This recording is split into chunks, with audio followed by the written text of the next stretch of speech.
Pasko na, tayo nang magkaisa.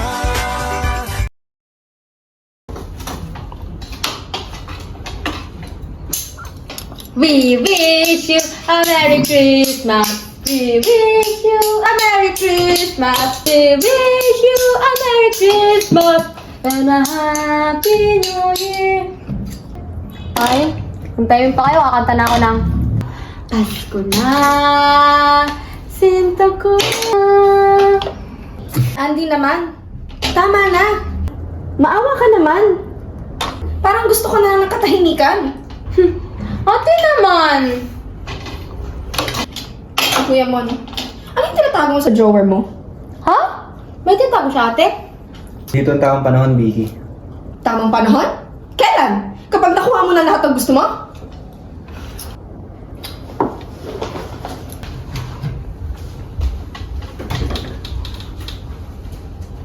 Ikaw kasi.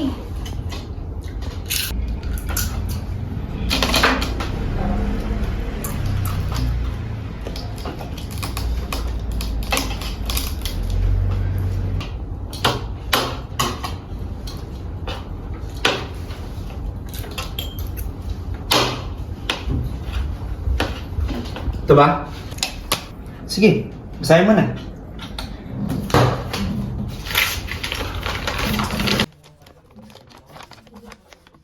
Mga anak, kung binabasa niyo ito ngayong Pasko, sana'y nagkakaisa pa rin kayo bilang pamilya. Ang mapa ay magdadala sa inyo sa iniwan namin kayamanan. Ngunit higit pa sa yaman, ito ay simbolo ng ating pagmamahalan.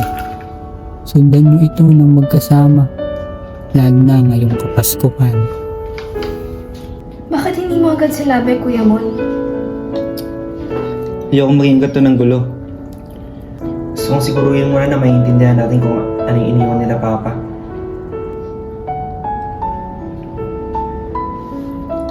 Seryoso? Treasure hunt ngayong Pasko? Parang sa pelikula lang ah. Ano raw? O tara na! Ang layo na nito.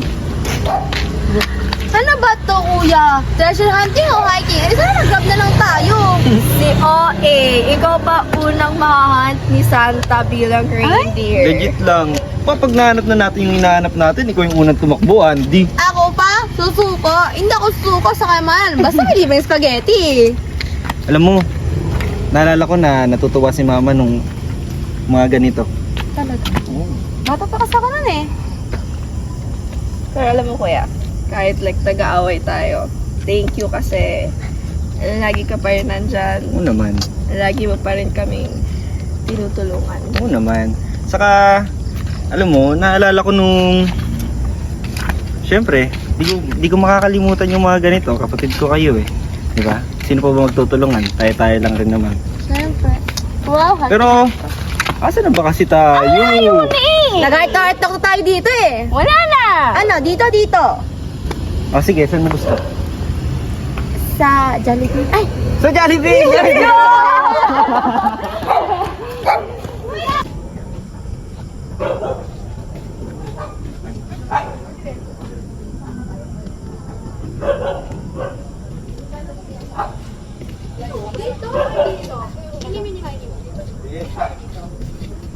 Nakita mo nga dito oh, dead end na nga kasi yan.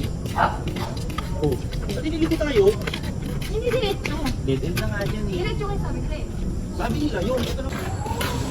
Teka. Di ba, ito na yun? Parang? Ano, katukin mo lang. Ay, naman ako ba? Yan.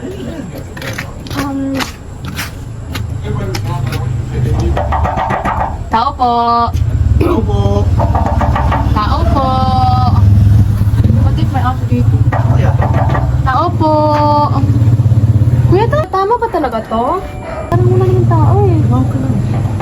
Ano mo? Tao po. Ako po. Ay, ayan. Win, kuya. May tao na. Kuya, may tao na. Kuya. So, kayo po ba si Miss Ana Santos? Oo, ako yun. Bakit? Kuya. Ay, magandang gabi po. May sulat po kasi yung papa namin na nabasa po namin. Ito po kasi nakalagay yung address. Dito po kami na papunta. Kayo po ba si Ana Santos po? Oo, ako yun. Sino sila?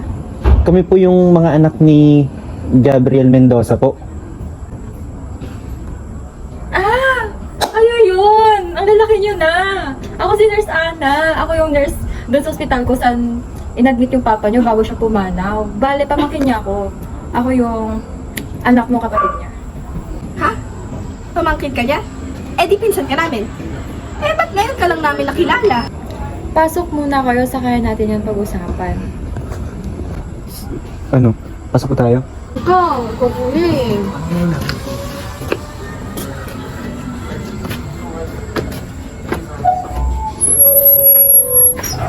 Upo muna kayo, may kukunin lang ako sa loob. Sige po ate.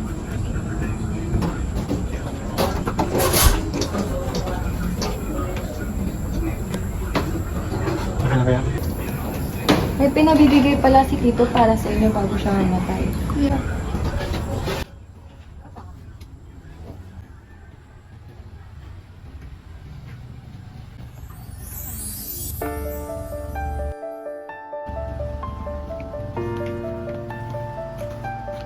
Ang kayamanang ito ay hindi lamang para sa atin, kundi para sa mga nangangailangan.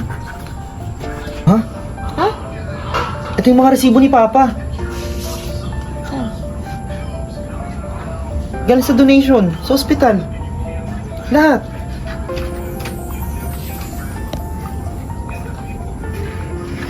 Sana gamitin nyo ito para magbalik ng panibagong alaala para sa iba. Nalala ko pa to.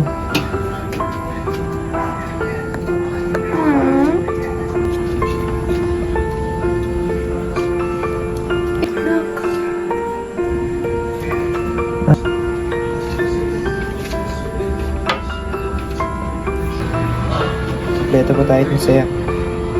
Tandaan nyo na sa bawat pagbibigay, bumabalik ang biyaya ng higit pa sa inaasahan.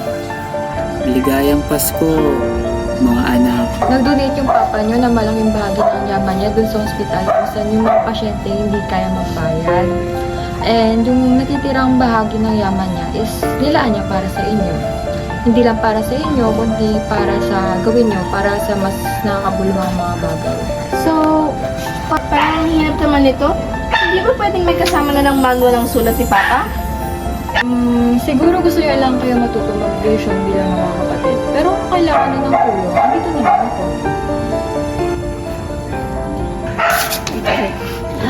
Wow, kuya! 20 million pesos! Pwede mo natin ito pambiling lechon? Sira ka talagang bata ka.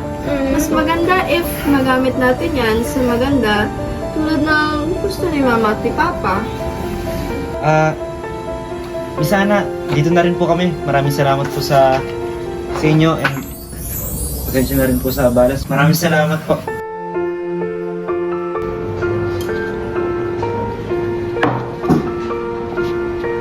So, anong plano natin? Tutuloy pa ba natin o... Ikaw, kuya, ano sa tingin mo? Kasi, from the very start naman, ikaw yung nag-carry ng responsibility na to eh. Pero, alam nyo kasi, napag-isip-isip ko na kung gagamitin natin yung pera para lang sa sarili natin, paano natin binigo sila mama sa sila papa? Pero kuya, paano naman ako? Pangarap ko lang naman magkaroon ng PlayStation, tapos ng Xbox, tapos ng Labubu, tapos ng Sunny Angel, tapos ng Herono, tapos... hindi lang naman tungkol sa atin to eh. Yung Pasko, para rin sa pagbibigayan. Di ba? Kaya, kung gusto nyo, pag-usapan na lang natin kung saan natin gagamitin yung perang to. Kasi lang makakasigurado ako na sa desisyon na to, sama-sama tayo. Tayo magkakapatid. Tama ka, kuya. Kailangan natin pag-isipan ng mabuti. Kasi, wala nang bawian to.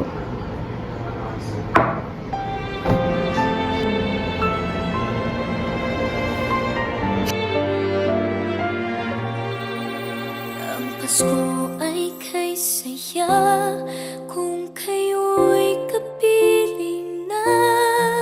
Sana pagsapit ng Pasko, kayo'y naririto. Kahit pa malayo ka, kahit nasaan ka pa, maligayang pati para sa inyo sa araw ng Pasko.